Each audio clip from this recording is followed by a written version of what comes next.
You know,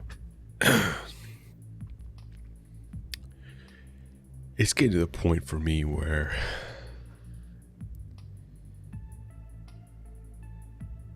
I'm running out of patience. You know, I think I've sort of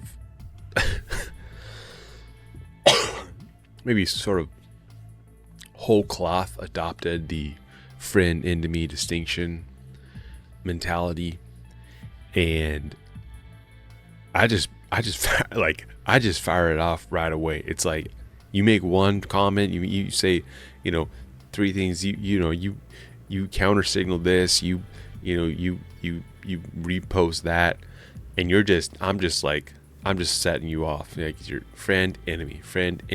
It's easy. And I think I'm not the only. I don't think I'm the only one. And if this is where everybody else is at, if people on the right are in the same mentality, I don't think that we're going to see much of the neocon, the boomer con for very long. I think that it's going to go away pretty quick.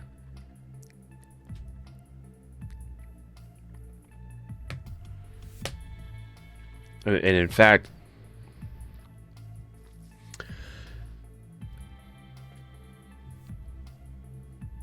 I would even say that it seems to me like when it comes to Christian nationalism, if you are against Christian nationalism, you're enemy. And I see this all over Twitter. The people who spend the time to go after, right? Like imagine you're doing your thing. You're out there. These people, they're professionals, I suppose. They have their ministries or their businesses or whatever they're doing. But they notice Christian nationalism. They notice a certain success, or they notice them coming into the limelight. The Christian nationalists did something, or there's something that's going on. Yeah. Basically, for example, Andrew Torba releases his website, his Christian nationalist website, and all these guys start coming out of and it did really well. It did extremely well. I mean, Torba was posting the amount of hits he was getting, and it was like 3 million hits all over the United States within like a day, or something crazy. And then it got even better and better. I think that it stirred up these anti-Christian nationalists to see that. Oh my God, I gotta get out there. I gotta make a statement about this. We can't have this.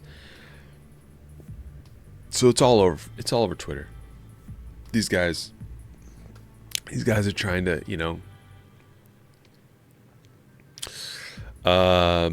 character smear and all kinds of whatever.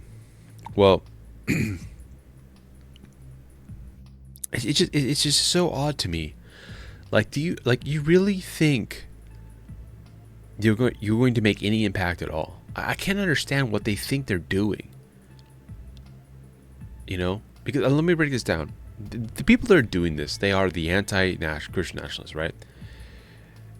Every single time, and this is the best part, every single time they do it, Christian nationalists will quote tweet them, subtweet them, and call them out and point out their liberalism, point out their theological, flippancies, flagrancies of homosexualities and egalitarianism and all kinds of just all kinds of the stuff that our church has been dealing with and it needs to get rid of, and all the stuff that young men today are sick and tired of. Like, these guys don't realize.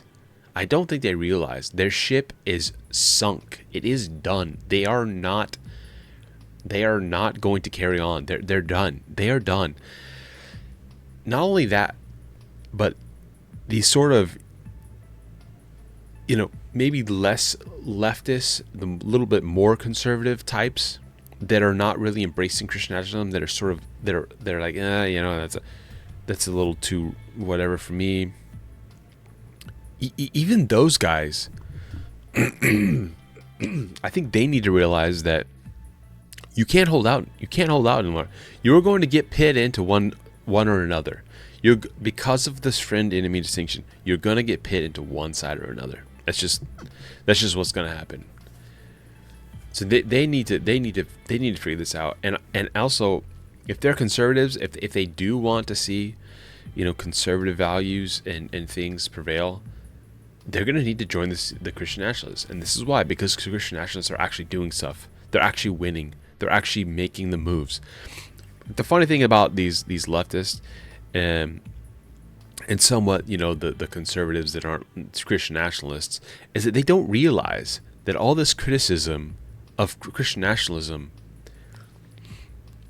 it does no harm to Christian nationalists, number one. In fact, it boosts Christian nationalists. Every time they do this like subtweeting or this like whatever, I know I go to the tweet that they're like trying to subtweet and they're trying to blast, and I like it. And so it's like, okay, fine, likes aren't like the end all be all, whatever. But it gains traction for the Christian nationalists every time they do this. But so it's they're a losing battle. They're not winning this. Christian nationalists are winning, and they're doing something, and it further is exposing how much error they're really in, and how terrible their takes really are.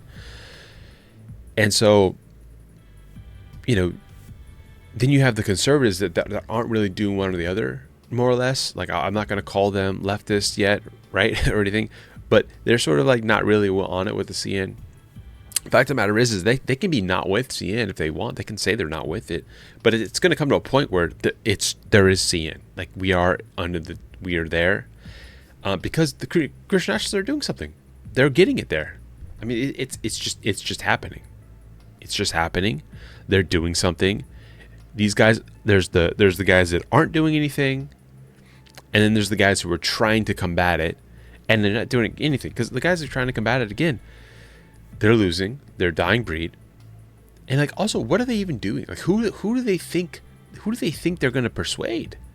Like, the people who follow them, the people that like them, they're already sold out. They're already anti-Christian nationalism. So you don't need to warn them about the Christian nationalists. Are you going to convert the conservatives? Like, is that what you actually think is going to happen? Because what's going to happen? The conservatives are going to realize the Christian nationalists are actually conservative, and they're not just some radicals.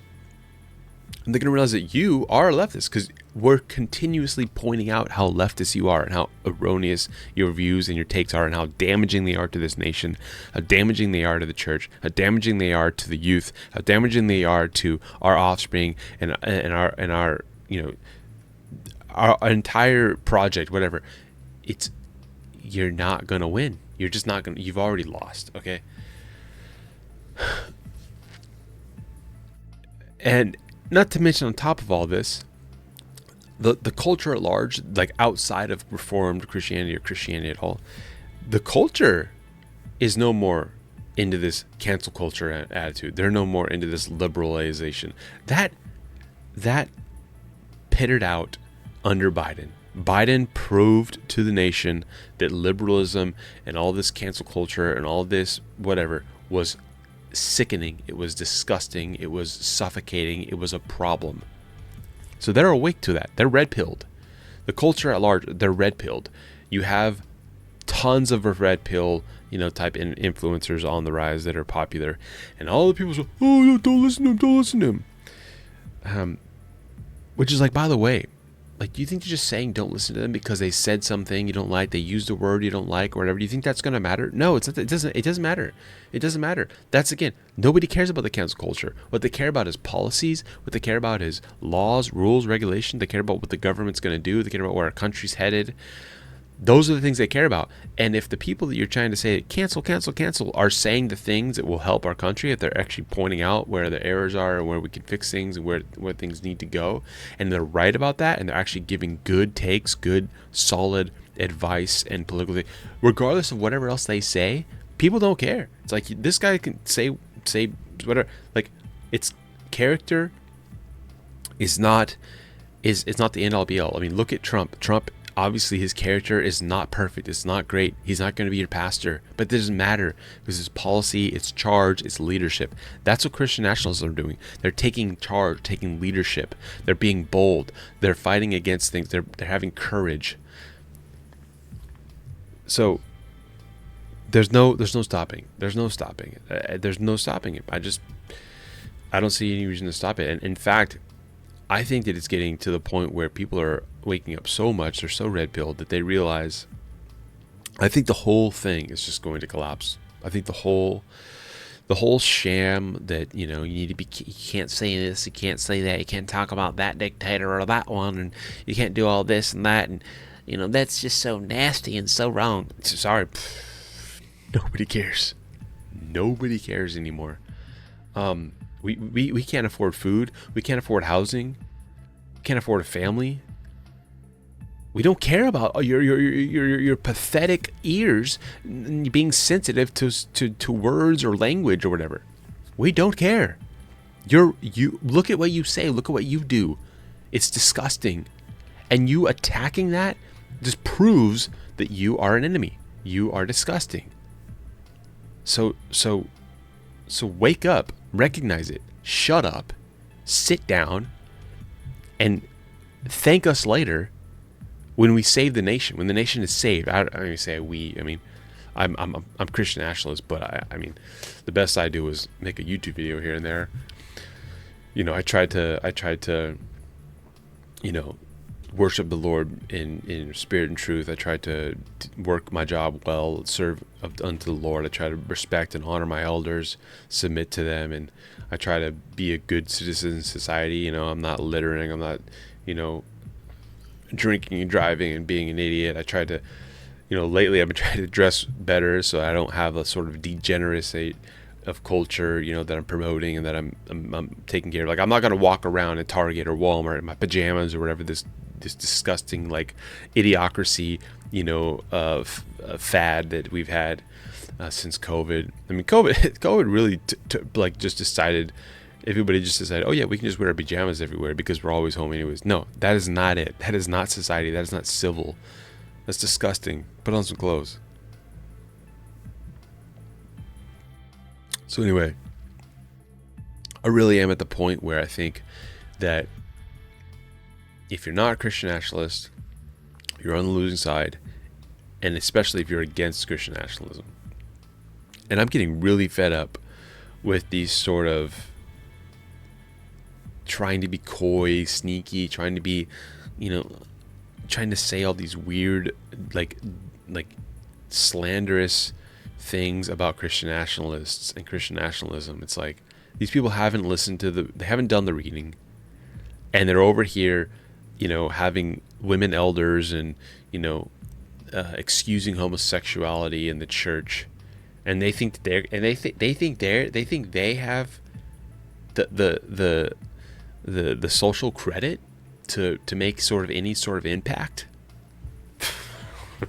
That's another reason why Christian nationalism is going to win, because the people that we're up against are just morons. They're morons. All you have to do is point out how wicked they are, how terrible their theology, their worldview, their morality is, and you like, they're trying to point out CNs as being immoral there, but it's all slander. And the more they do that, the more they prove themselves to just be slanderers, liars, snakes. So they're not going to win. So yeah, my advice would be to jump on board, do the reading, because the fight is already here. The fight is already happening. Christian nationalism is already winning, and just jump on board. Come on in. The water's fine.